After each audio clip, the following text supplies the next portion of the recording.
Okay, so in terms of the material then, we got ourselves to thinking about, we had been talking about the electrical nature of the heart and how we were going to cause this eventual contraction of the myocytes.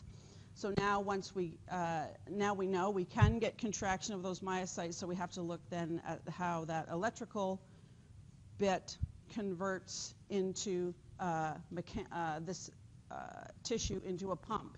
So the mechanical nature of it, okay? So what we're going to be doing is looking at pressure-volume relationships. We talked on, in the last lecture, I don't know what day it is today. What day is it? It's a Thursday, so we talked on Tuesday. God. Anyways, we talked on Tuesday about how those valves are passive, and the only way that we're going to open them, right, so a valve is always between two compartments, and the only way to open them is to have pressure on one side greater than pressure on the other. Okay? So we're going to have to build that pressure. So that's what contraction against a fixed volume does. We build pressure. Okay? So that's what we're looking at here, the pressure volume loop. So we got ourselves to thinking about, we have to start the cycle somewhere. So let's just start the cycle right at the end of diastole or ventricular relaxation, right before systole occurs, right before contraction. Okay? So what we're looking, or where we started this was right before the electrical system started. Okay, so we got a system where the ventricle is mostly full, and we'll get to how that happened once we come full circle. Okay, so the ventricle is mostly full, and the SA, so we've got a volume in our ventricle, so left ventricle we're talking about here. And then the SA node fires, okay, passes off that action potential to the atrial myocytes, and they contract. Okay, so they are contracting against a volume, and they open, or since the mitral valve is open at the time, then blood moves from the left atria into the left ventricle. Okay, so since we're looking at ventricular pressure and volume here, we see a little top up in volume in that ventricle and a little bump up in pressure. Okay, so we've just emptied the atria into the ventricle. Okay?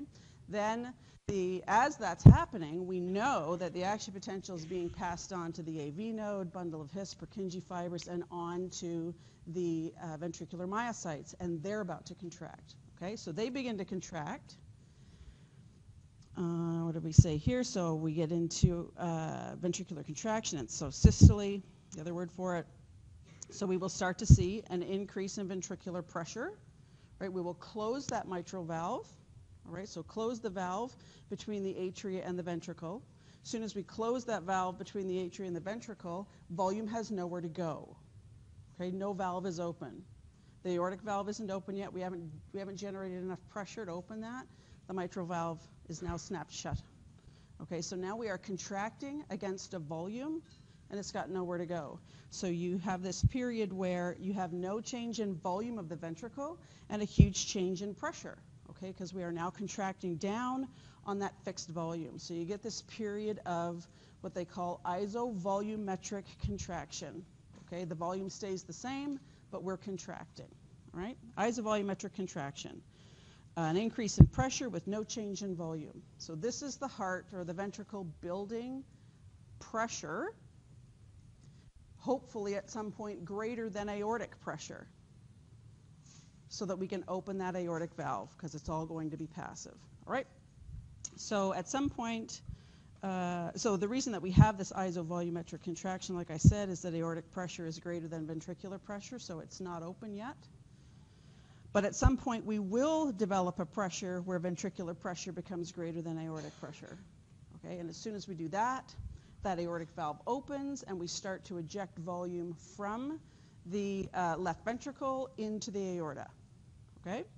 So I think that's where we left off. Number 3. So the moment that we start seeing volume move out of the heart, right, where is it going? It has to be going somewhere out that through that aortic valve into the aorta. Okay, so about right here. About right there. is where you're going to see pressure in the ventricle exceed pressure in the aorta, and the aortic valve opens. And you're going to get volume ejected. Okay, so here you start to see volume in the ventricle drop, volume's being ejected out into the aorta. Then, since the contraction now is a set period of time, right, based on that action potential and the flux of calcium and the change in the proteins, that we will get ourselves into ventricular relaxation next, right? So the heart will stop contracting and start to relax. So ventricular pressure at some point then, during that relaxation, will become lower than aortic pressure, and we close that aortic valve. Yes?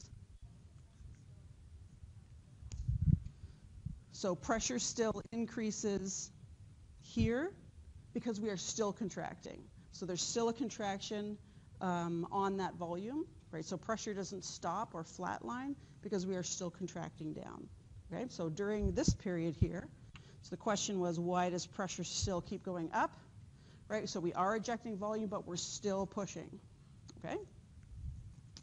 So indeed, we won't see pressure, so we start to see a decline in pressure as we start to eject a fair amount of volume. And at some point, that pressure will drop. Once we start losing that volume, that pressure will drop below aortic pressure. As soon as that pressure drops below aortic pressure, then the aortic valve closes, okay? I didn't put 5 on, so ventricular relaxation. So let's put that around here somewhere. And then when ventricular pressure goes below aortic pressure, the aortic valve closes. There is a dotted line here, kind of giving us a rough indication of what aortic pressure is, so we can kind of see when valves might be opening or closing. Okay, so the aortic valve closes. Then we go through this period where we are now relaxing, right? So now that chamber is getting bigger. That chamber is relaxing against the volume that's left in there, so pressure will continue to drop because again, it's a fixed volume. As soon as we close that aortic valve, that mitral valve isn't open, and now we are relaxing with no change in volume. Volume can't come from anywhere, no valve is open. Okay, so we go through this period of isovolumetric, volume stays the same, isovolumetric relaxation. So whatever our volume was, it's going to stay that way until ventricular pressure goes below atrial pressure. And as soon as ventricular pressure goes below atrial pressure, that mitral valve opens, and we start to fill the thing again. Okay? So let's write that down. We got a 5, we got ourselves a 6, so then we have this period of isovolumetric, 7, isovolumetric relaxation.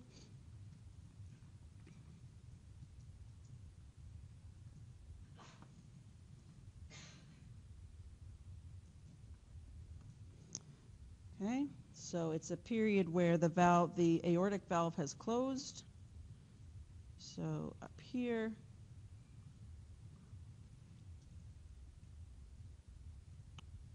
just bring this down here. The aortic valve is closed and the mitral valve is not open yet. Okay, so this period here, 7. So we're going to see no change in volume during that time and a wild drop in pressure because we're relaxing now. So isovolumetric relaxation is essentially defined as a decrease in pressure and no change in volume. Okay, and then at some point that pressure will decline enough to go below left atrial pressure. So ventricular pressure becomes less than atrial pressure.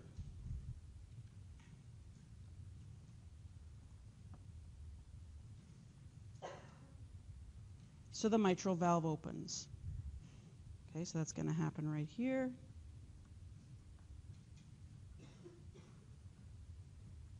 As soon as we snap that mitral valve open, we get this period of rapid filling.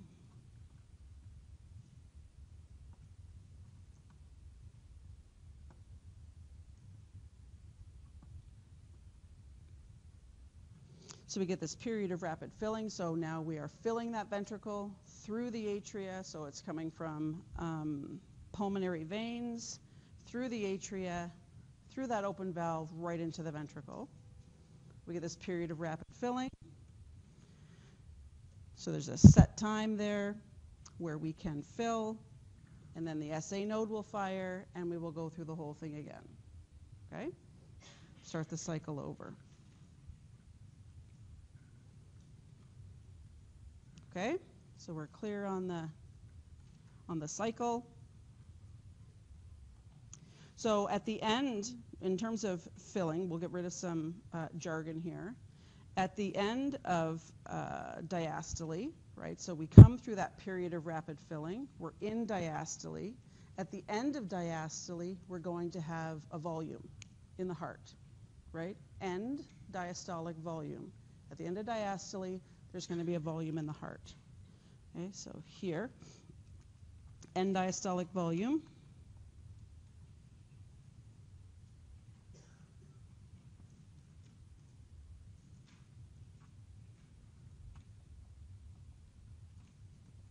It is about 130 millimeters, or 130 mils.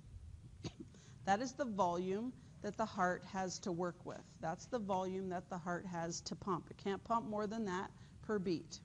So our maximum, the maximum amount of blood that we have available per beat or per stroke of the heart can only be our end diastolic volume. Okay, and in fact, we don't pump all of it out. During the contraction, we do allow a certain amount. There's a certain amount of time that volume can be ejected, and it's not the entire volume. Okay, so there's always a volume left in the heart after systole, right before diastole, right? So at the end of systole, there's a volume in the heart, end systolic volume. That's a scale.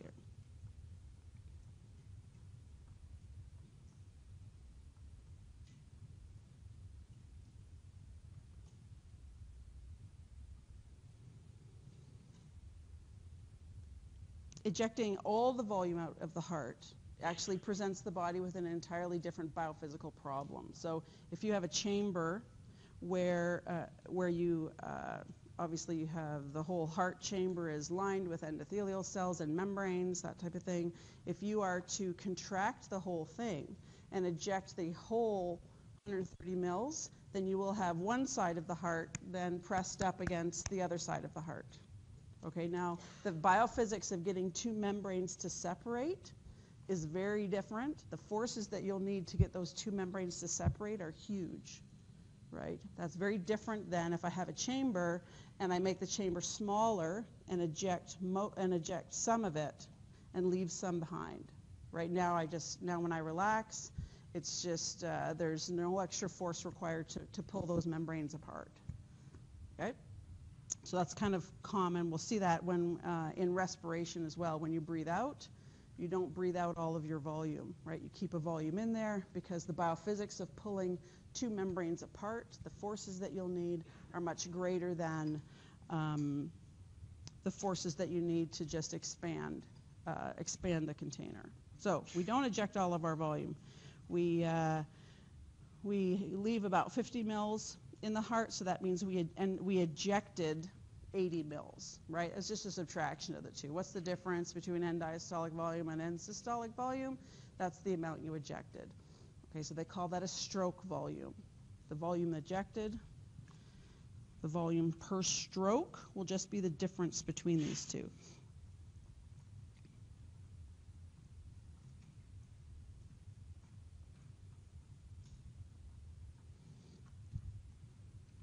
So in this, so it would be end diastolic volume minus end systolic volume. So in this case, it's about 130 mils minus 50 mils. So our stroke volume is about 80 mils. So every contraction, you are able to eject about 80 mils of blood, every beat of the heart. Okay, and other numbers that you might be familiar with, we took that 80 mils and we put it out into the aorta. Okay, so the aorta now changed its pressure as well.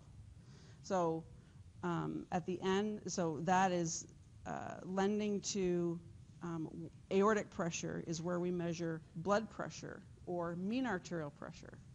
Okay, so at the end of systole, at the end of diastole, right, when the heart has been relaxed for a fair bit of time and we've been filling it, the aorta had volume, and it has an elastic nature. So when we dumped volume in there, it got a little bit bigger, and then while the heart is relaxing, it's contracting back down to its normal shape and ejecting its volume forward as well. This is the whole reason for dumping volume in that aorta in the first place, to get flow through the rest of the tubes.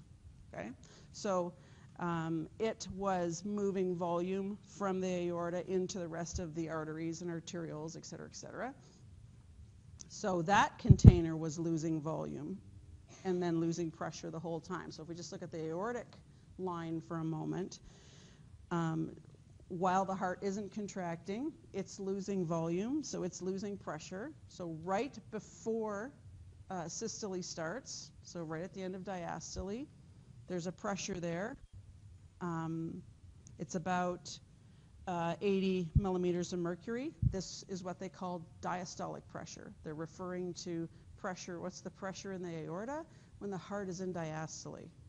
Right, so the pressure in the aorta when the heart is in diastole, the lowest point is 80 millimeters of mercury. So when they talk about measuring blood pressure, you'll hear a ratio given of systolic pressure over diastolic pressure.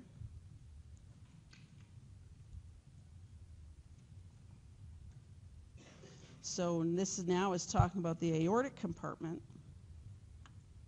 At the end of diastole, so when the heart is in diastole, the lowest pressure we will see in the aorta is 80 millimeters of mercury.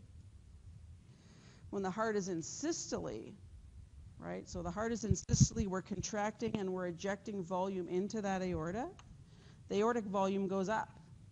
So the aortic pressure will go up, because that's where we're dumping volume, right? So when the heart is in systole, the aortic pressure will go high. And the highest pressure it'll get up to in a healthy individual is 120 millimeters of mercury. Okay, so this is where when you hear blood pressure being reported, they'll say it's 120 over 80. So they're giving you the two extremes. What is the highest pressure that we'll see? And that's when the heart's in systole. And what's the lowest pressure that we'll see? And that's when the heart is in diastole. Okay? So you'll hear blood pressure reported as 120 over 80. We're going to talk about average pressure or mean arterial pressure, and we're just going to talk about it at being 100, because we're going to be worried about changes from there. Okay, so we will continually talk about mean arterial pressure, just kind of an average of that. What's the average between 120 and 80? Okay, so that's where the 100 gets derived from. All right, so let's, I need a piece of paper here. Think about that output of the heart.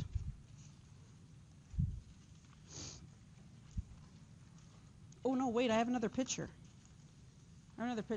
So some people really dig this pressure-volume relationship. There's over time, right? Because we are dealing with a time axis here.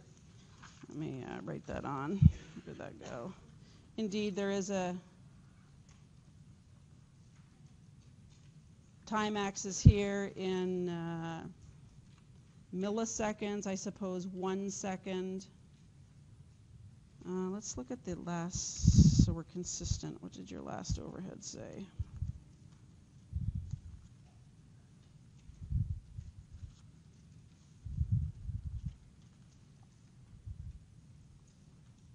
Yeah, so our last overhead had the whole cycle.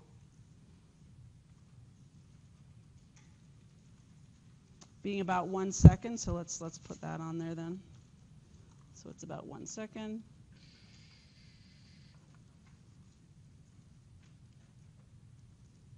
Okay, so let's put it 1 out here. So we have about 1 second.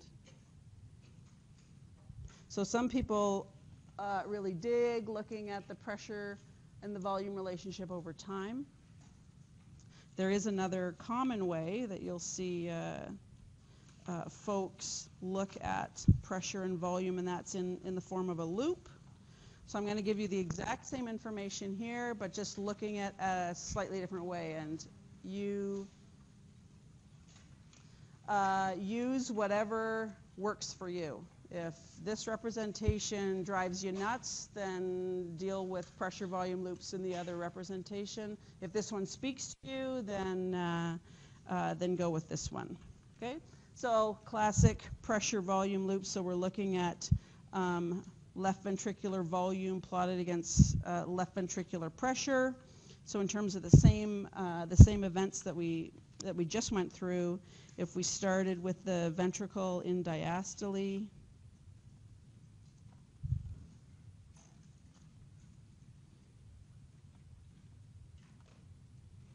okay, that would be a period where we have very little pressure building but volume going up. Okay, we get atrial contraction.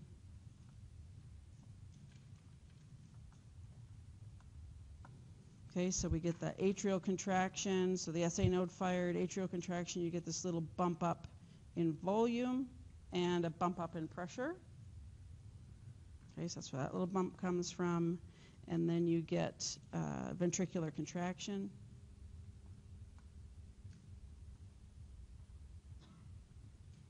Okay, so here we have systole.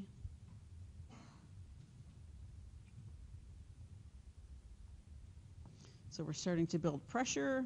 The mitral valve closes.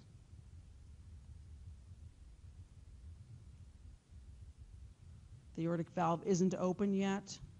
So you'll see a huge change in pressure on this graph. So large change in pressure with no change in volume because the pressure has nowhere to go, or the volume has nowhere to go. Okay, so that's our isovolumetric contraction.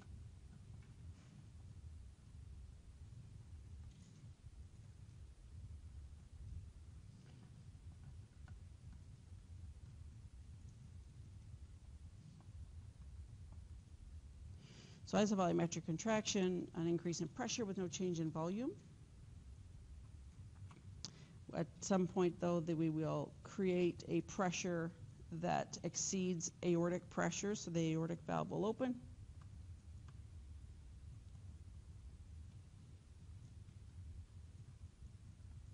And as we continue to contract, then we have that pressure continuing to go up because we're continuing to contract down, but then we are starting to lose volume. Okay, so here we get our volume ejected. Okay, so this way. Volume ejected until the heart goes into diastole again, so ventricular relaxation or diastole.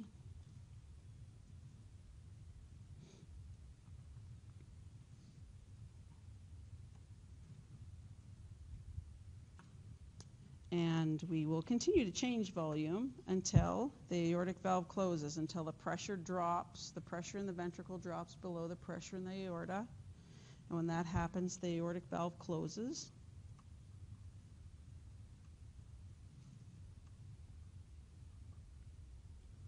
Okay. When the aortic valve closes and we're relaxing now, we're going to get this large drop in pressure with no change in volume because the volume has nowhere to go. all valves are closed. So here we get isovolumetric relaxation.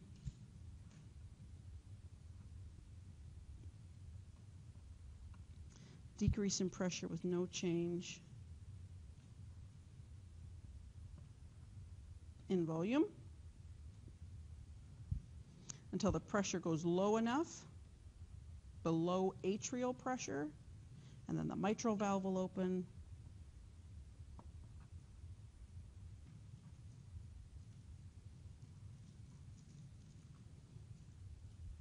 Where then we suddenly get this large change in volume, because volume is now coming in.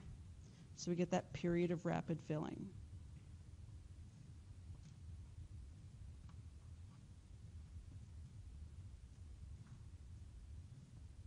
Okay, so all the same events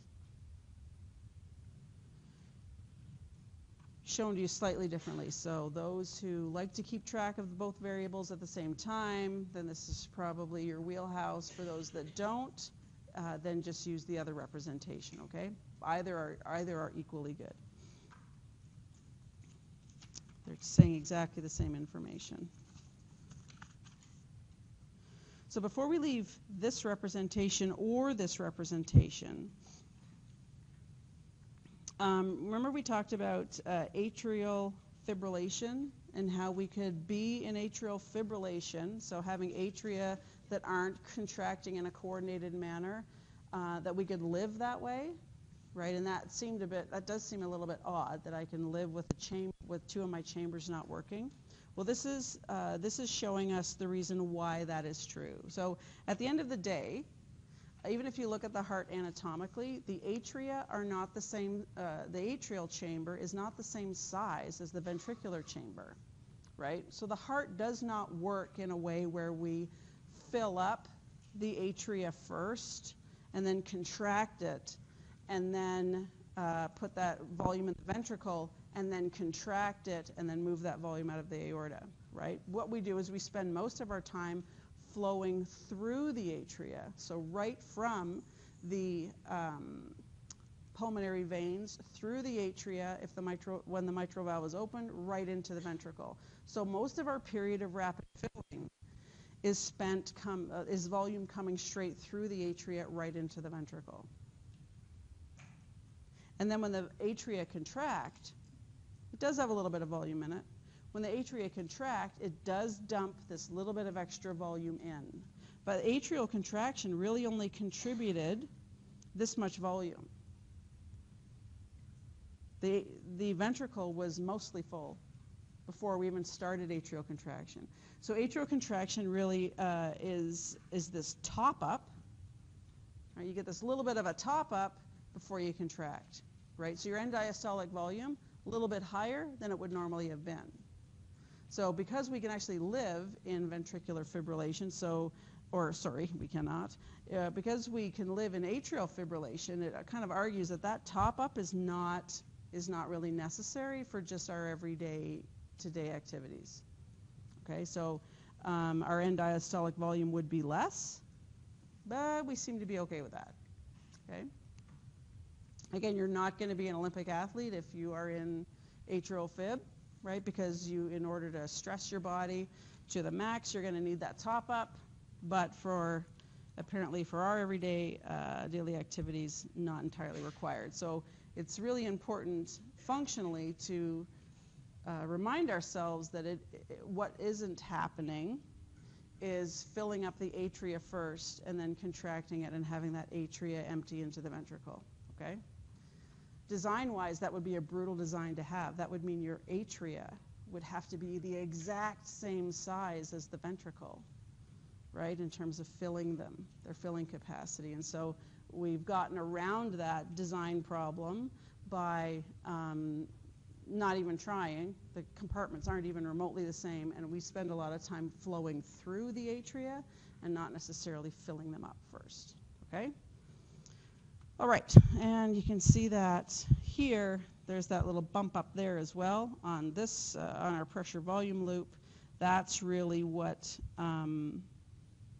atrial contraction is contributing in terms of the volume. So In terms of the entire volume that we filled up during diastole, it doesn't contribute a huge amount.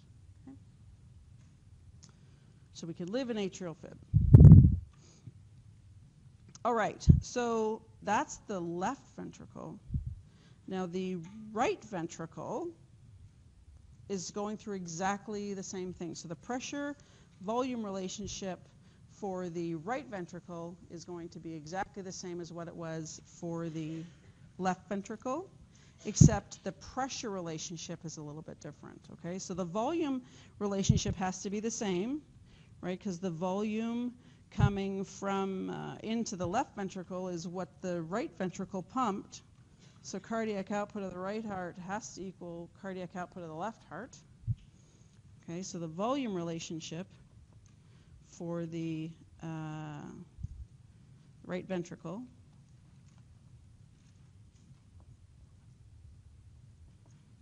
volume relationship is the same, so 50 and 130, but the pressure relationship is a little bit different. And that's because the change in pressure that was required with the left ventricle was really dictated by the aorta, wasn't it? We had to generate 81 millimeters of mercury pressure in order to overcome aortic pressure, essentially, right? So the change in pressure that the left ventricle had to undergo was dictated by the compartment after it, the aorta. So the pressure that the right ventricle has to generate will be dictated by the compartment after it, pulmonary arteries. Okay, so pulmonary artery pressure is quite low. It's not as high as 80 millimeters of mercury. In fact, it's very low. You're going to max out at maybe 20 millimeters of mercury. So the scale, even though the events are all the same, you will get isovolumetric contraction of the right ventricle, but the pressure that you will have to generate is only going to be about 20 millimeters of mercury in order to overcome the pressure in the pulmonary arteries, okay? And you can even see that. So, I mean, basically what that tells us is the left heart doesn't have to contract as hard as the right heart, ever. Right? The right heart just has to contract as hard to generate 20 millimeters of mercury pressure. The left heart has to be able to generate 80 millimeters of mercury pressure. Okay, so you will see that manifest, and I'm just going to look at this picture, so you don't have to turn to it. You can see that manifest in the wall thickness, how much muscle is actually in the right side of the heart. The right side of the heart will always be a very thin-walled chamber. If you're in anatomy and you're ever lost about what chamber you're in, just feel the thickness. Right? The thickness of the right ventricle is going to be much thinner than the thickness of the left ventricle. The left ventricle just needs to be 4 times stronger than the right ventricle because of the compartment after it, because of the pressures it needs to overcome. Okay, so you'll see that manifest in actually the size or the muscular thickness of each of the chambers, the left ventricle and how thick that chamber is versus the right ventricle and how thick that wall is, okay? So lots of consequences for the compartment after. But essentially all of the events will be the same. Okay? So we can turn that electrical thing into a mechanical thing, and we can eject volume. Okay, so that's where we're at. Now we need to think about that ejected volume, because at the end of the day, physiology, we want to be able to control all that, right? So now we have to look at what dictates ejection of volume so that we can then figure out how to control that. Okay, that's where we're headed. All right, so what do I need here? A piece of paper.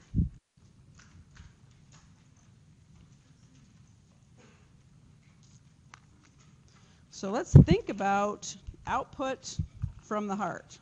So we know we can get it out there. Let's think about it a little bit.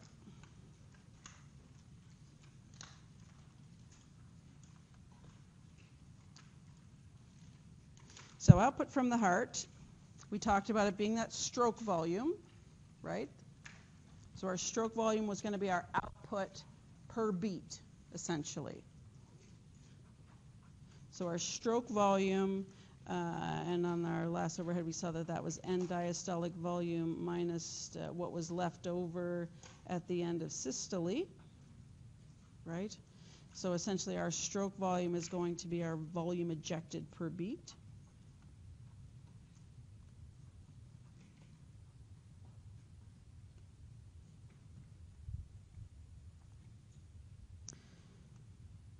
The cardiac output of the heart is a per minute measure.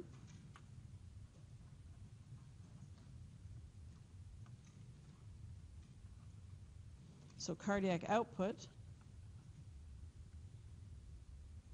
is what volume comes out of the heart per minute. So the volume per minute would be however,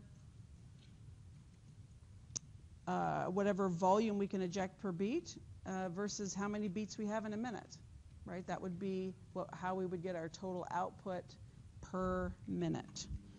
So our cardiac output is going to be that stroke volume per beat times however many times we beat per minute. What's our heart rate? And this is going to give us our volume per minute. All right, so if we want to think about how much the heart can put out per minute, essentially if we bust this out a little bit, that means cardiac output is stroke volume. Stroke volume is dependent on end diastolic volume and systolic volume times our heart rate. Okay, so if we were to calculate that at rest, cardiac output, we can eject volume. We saw it on the other overhead that it's about 80 mils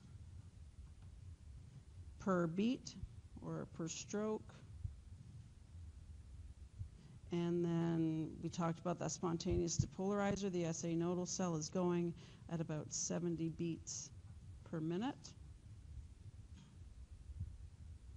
Okay, so if we think about the output of the heart, we're talking about 5.5 liters per minute. So your little old heart, 80 mils per beat, 70 beats per minute, is putting out about 5.5 liters of blood. Okay, this just happens to be your entire blood volume. Okay, so your heart beats, your heart moves, your entire blood volume once every minute. Okay. This can change. This is just at rest, at exercise, or when you're exercising, or during physical activity. The cardiac output goes up. The amount contracted or the amount ejected per beat can go up to 130 mils. And you can increase your heart rate up to 180 beats per minute, which is approximately, which leaves us with an approximate cardiac output of 22, I was trying to write 23 liters per minute. So you circulate, when you're exercising, heavy maximal exercise, you will circulate your blood volume almost 5 times per minute based on what your heart can do, okay? This is wicked work, okay? So essentially, how did we go from here to here would be the question. How could you get a system, how could you get the heart to be contracting so that it ejects more per beat? And how do we get the heart beating more times than 70 beats per minute? Okay? So when you think about cardiac output, it is dependent on that stroke volume and heart rate.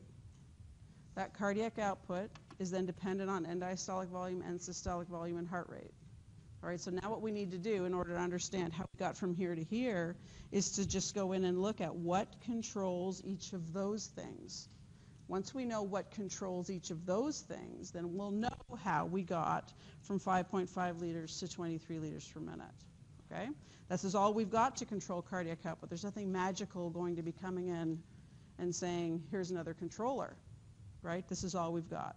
So what we're going to do now is work through controllers of end diastolic volume, controllers of end systolic volume, and controllers of heart rate. And once we know that, then we know exactly how to control cardiac output. Okay? There'll be nothing more to add. Okay, so we're going to start with a discussion on end diastolic volume. This is going to be a little, kind of like a little bit of a weird place to start. Because if you think about what dictates end diastolic volume, think about what end diastolic volume is. It's the volume at the end diastole. So where did that come from? Right, that came from the venous compartment. So in order for us to know a little bit about how end diastolic volume is controlled, we have to know about what's going on in the veins, right? Because again, this is a closed system. It's all going to be circular, right? So we're not going to have a vein discussion for about another 3 lectures, right? So we're going to talk a little bit about end diastolic volume here, and then we're going to drop it like it's hot, and then we're going to pick it up in like 3 lectures, okay? As we work our way around the cardiovascular system, pop ourselves up into veins, think about veins, and then that will inform us about end diastolic volume, okay? So we're going to spend much more time with end systolic volume and heart rate, but we're going to talk a little bit about end diastolic volume, knowing that we got to know more about veins in order to really understand this. But let's start here, because it does inform us a little bit about how the heart's behaving. So, end diastolic volume. So, let's go through an example. Let's say we have an end diastolic volume. Let's just take the numbers that were on the pressure volume relationship. We had an end diastolic volume of 130 mils, and then we contracted, and we ended up with an end systolic volume of 50 mils, which means we had a stroke volume then of 80 mils. Okay, so those are numbers we've been, just the same numbers we've been batting around for a little bit here. So if we were to do something on the venous side of things to increase end diastolic volume, we would get more volume back to the heart. Okay, so let's say if I were to increase end diastolic volume, knowing now we're not really going to go into how that might have happened, I'm going to increase end diastolic volume. And just to start getting the terminology straight, remember we talked about preload and afterload? End diastolic volume really is preload, right? It's the volume that the ventricle has to work with. That really is our end diastolic volume. So you could see that this was called preload, or kind of equivalent. So if I increase my preload, I increase my end diastolic volume, that would mean I increase the amount of blood that I delivered to the heart, right? My end diastolic volume is now greater. Therefore, I'm going to increase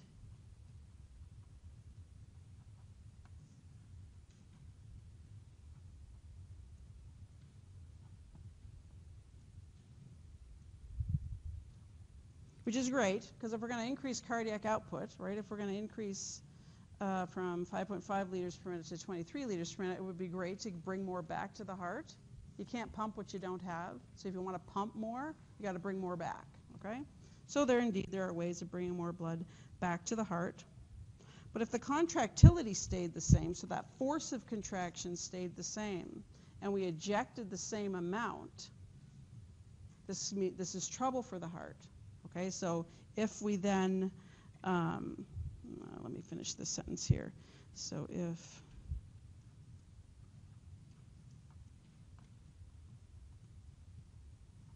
contractility stayed the same,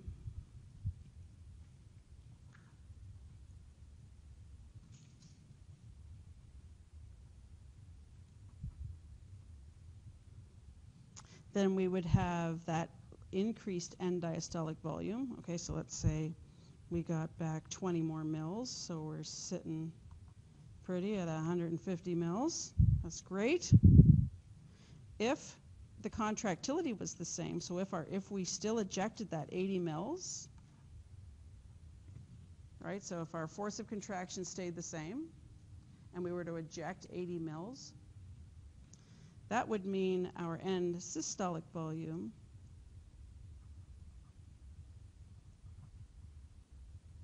was 70 mils, okay? Because that extra 20 mils we brought back, if we don't contract harder, that 20 mils stays in the heart.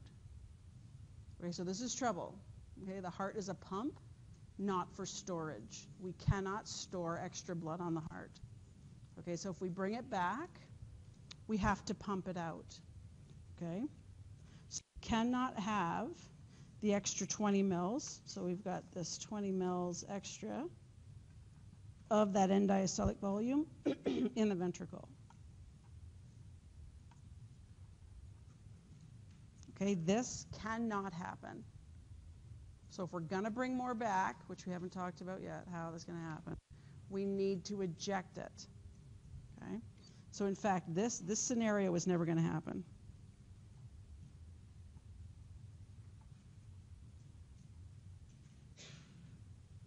Okay, it can't happen. We cannot store blood at the heart. So the reality of what would happen, so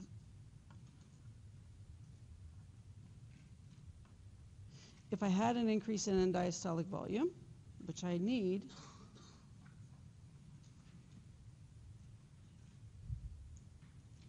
I would actually eject more. Okay? So I did have an increase in end diastolic volume.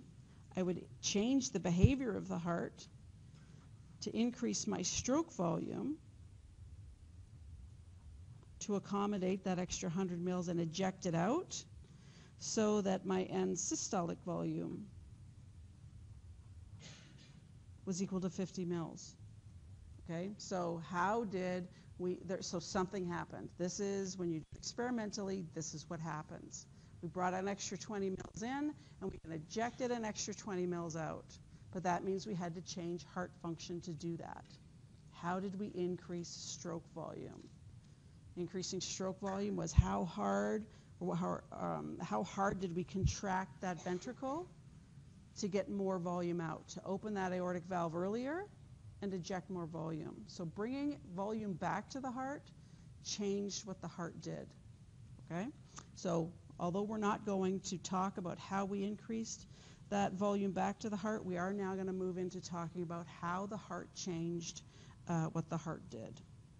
Essentially, what an increase in end diastolic volume did, I'll put this into words, it's going to result in an increase in contractility of the heart.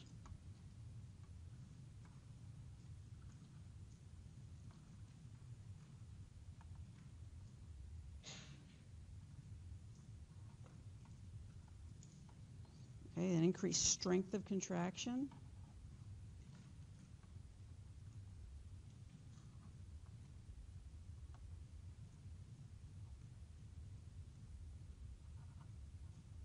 Of the heart. An increased strength of contraction means things like that isovolumetric contraction period was now shorter. We opened the aortic valve open earlier, so we had more time to eject volume. That's what it's going to do for us. So that essentially an increase in contraction of the heart will equal an increase in volume ejected.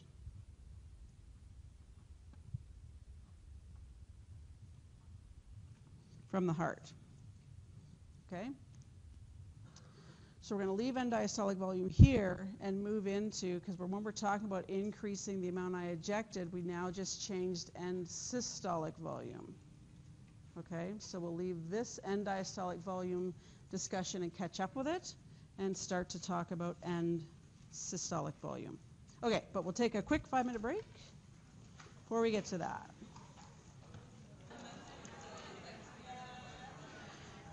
All right, ladies and gentlemen, let's get back at it.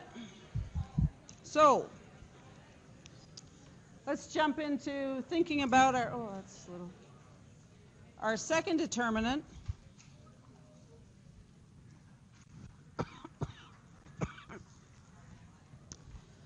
End systolic volume. And this is indeed that increased strength of contraction that we're talking about.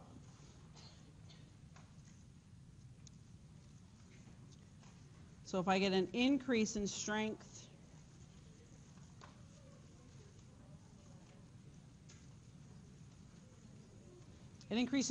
of contraction, so force developed by that left ventricle,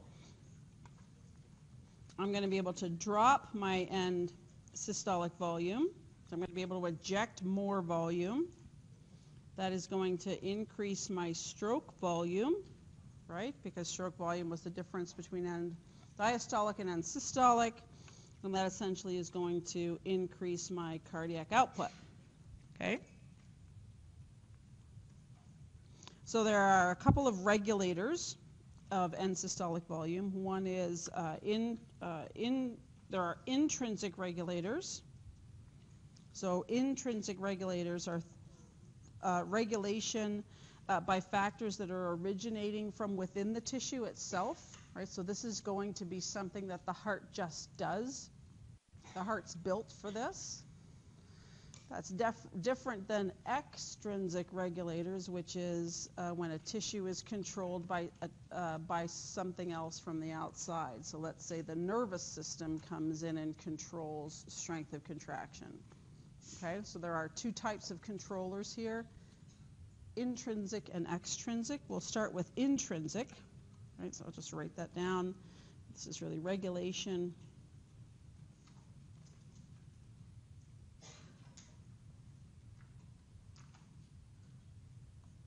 Regulation by a factor originating from within the tissue.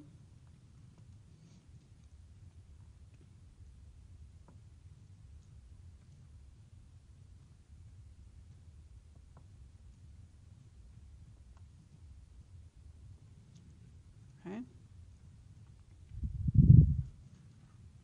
So one intrinsic regulator is called the Frank Starling. That should be a capital S because it's a person's name. Two people. Frank Starling law of the heart. Okay, so this is going to relate to how in that last example, when we increased end diastolic volume, how did we eject more? How did that relate directly? So if we were to plot end diastolic volume of a ventricle over or against the force that it could contract with. Okay, so this is relating how much we bring back, what's our preload, and look at, so fill a heart with different volumes, and then look at how hard it can contract, or what it does. We'll find that, indeed, if we fill sort of normal numbers, right, if we bring back like 130 mils end diastolic volume, that we will then eject 80 mils. So there will be a contractility or a force of contraction that will eject 80 mils, okay? So the force that the ventricle will develop will help us eject 80 mils. If, however, we were to increase that end diastolic volume, okay, we will see, if I increase my end diastolic volume, that results in an increase in stroke volume, an increase in force of contraction of the heart. Okay, so this is exactly, in a graphical form, what we just talked about. I brought back more volume to the heart, and somehow it contracted harder and increased my stroke volume. Okay, how did that happen? So essentially this relates back to thinking about the structure of how a myocyte contracts. So when you were in Human Phys 1 and you looked at the structure of the sarcomeres, actin, myosin interactions with skeletal muscle, we saw that that structure was the same as what was going on. That sarcomere structure was the same as in the heart. Okay, so Z lines, myosin, actin, kind of classic sarcomere structure, right? And when you talk about skeletal muscle, you talked about this length tension curve, right? So if we plotted the length of the sarcomere against the tension or force that a skeletal muscle could generate, right? You saw a relationship that looked, that's flatter than the way I've got it there. A relationship that looks something like this, right? Where, so this is in skeletal muscle. Okay, so that sarcomere, there was really short sarcomere lengths where you couldn't develop much force because the hypothesis was like the proteins are too close to each other that you can't shorten any further. And then as you lengthened that sarcomere out, you came to an optimal sarcomere length for developing force. But as you continued to lengthen them out, now actin and myosin can't interact, so there'll be lengths of sarcomeres where there's no actin-myosin interaction and no force. All right, so we blamed the change in force that a muscle can produce based on sarcomere length all on that on the structure of that sarcomere, the actin-myosin interaction. Okay, and in skeletal muscle, we are built in a way to be able to develop optimal lengths. We are structured in a way that even if my muscle, if we're talking about my bicep, and in this body position, my bicep, the sarcomeres are as short as they can possibly be right now, right? Because that's structurally, that's as short as it can go, okay? When they're as short as I can go structurally, I'm here somewhere, right? And then if I were to put my body in this position, the sarcomeres of the bicep now are as long as they can possibly be, right? But that's over here somewhere. So I'm structurally built so that skeletal muscles operate in their optimal range for developing force, okay? So when all my bits are where they're supposed to be, I can usually develop optimal force based on sarcomere length, okay? So the heart is not necessarily structured that way for optimal force, okay? So if we look at the length tension curve in a heart, okay, so here we are looking at the same thing in the heart, fiber length, so that is akin to sarcomere length, versus the force that it can generate at, and so the length of your sarcomere in your heart is now going to be dictated by the volume you bring back, right? If I bring back a certain volume in that chamber, it's going to have a certain amount of stretch. If I bring back more volume, I stretch it more. If I bring back less volume, I stretch it less. So end diastolic volume is dictating stretch on the myocyte, which is dictating sarcomere length. And at normal end diastolic volumes, right, so when we talk about 130 mils being brought back, we generate a certain amount of force. It's there. It's not optimal. Okay, it's not the maximum force we can generate. It's here. So at rest,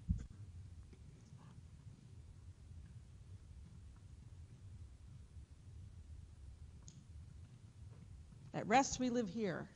We're bringing back 130 mils. That makes that puts a certain amount of stretch on the sarcomeres. That allows a certain amount of force to be generated. We will eject 80 mils based on that force and leave 50 mils behind. Okay? So essentially, end diastolic volume can be translated into stretch, right? And then that amount of stretch we put on is going to dictate the amount of force we can generate. So the Frank-Starling effect, when they plot end diastolic volume over as compared to stroke volume, they are really plotting the length tension curve of the heart, because length is dictated by that stretch, which is dictated by the volume it's brought back. And the tension, the force generated, is measured by the output, stroke volume. Okay, so it's a whole heart manifestation of the length tension curve. And it just so happens that in the heart, we are not physically or physiologically set up for optimal. Not like my skeletal muscles. I'm structurally set for optimal. Right, the heart, we are not structurally set for optimal. But it's a good thing, because that means now that if I increase my fiber length, if I increase the sarcomere length by increasing end diastolic volume, I'm going to get more force, which is great. If I deliver more volume back to the heart, it contracts harder, okay, which is exactly what we needed. If I'm going to deliver it back, I got to get it out. I can't let it sit in that ventricle, okay? So, indeed then, that will allow us, based on the length tension curve, to go from, let's say, 130 mils of end diastolic volume to 200, contract harder, and eject that extra that was delivered back to the heart back out, okay? And we do seem to have a large capacity for this. So we can manage large end diastolic volumes and increase force of contraction. That just means we were lower on our length tension curve, or less optimal on our length tension curve than we might have thought. Okay? There is a limit, so it does plateau. This limit is actually a physical limit in the heart. Okay, there's a pericardium, there's a fibrous sac wrapping the heart. Once we fill the heart up so that the heart is now right up against that fibrous sac, or filling that fibrous sac, you can't make the heart, you can't fill the heart anymore. You can't make the cardiac myocytes any longer than they were. So there is a limit here. So we are limited by the pericardium.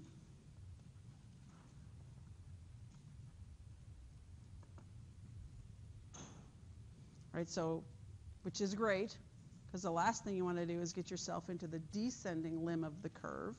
But if you do take hearts out, so experimentally, don't try this at home, if you take hearts out and you get rid of that pericardium, you can continue to fill the heart more than the pericardium would allow, and you will actually get yourself to the descending part of the curve. Okay, so, but this is will only manifest itself experimentally.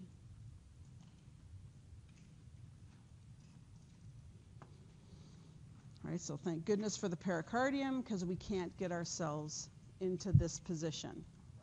Getting ourselves into this position would be catastrophic, right? It would mean that we are bringing back massive volumes and we can't pump it out. Okay, the heart just explodes then. Okay, bad day, super bad day. Okay, so today, if you're going to do anything, thank your pericardium. Okay, so that end diastolic volume that we talked about numerically, in terms of how we did it, this is how we did it. It's just nothing magic. We are just not set for optimal for our length tension curve in the heart. Okay? And then we have, I got a couple minutes, I can do this. We have intrinsic control, another intrinsic control, so this will be our first one we're going to talk about. We have another intrinsic controller. This one I don't know much about, so it'll be short. We don't know much about it. So more intrinsic control. This is called the staircase phenomenon.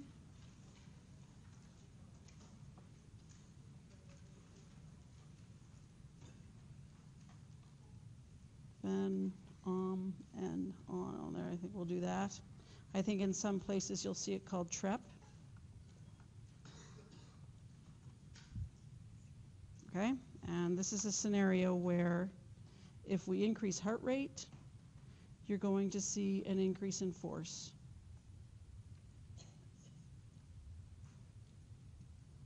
Okay, and if I see an increase in force, I'm going to change my end systolic volume.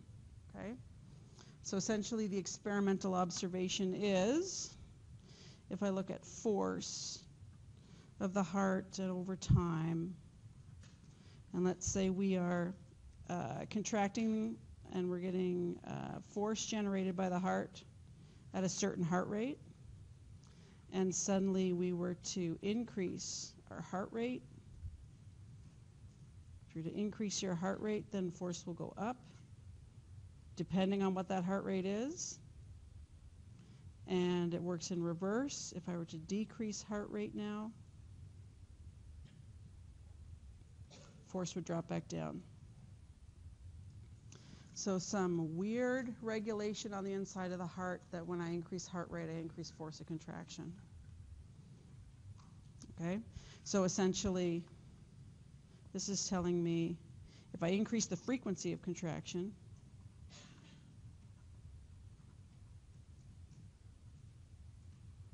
by increasing heart rate, somehow I relate that to an increase in force development.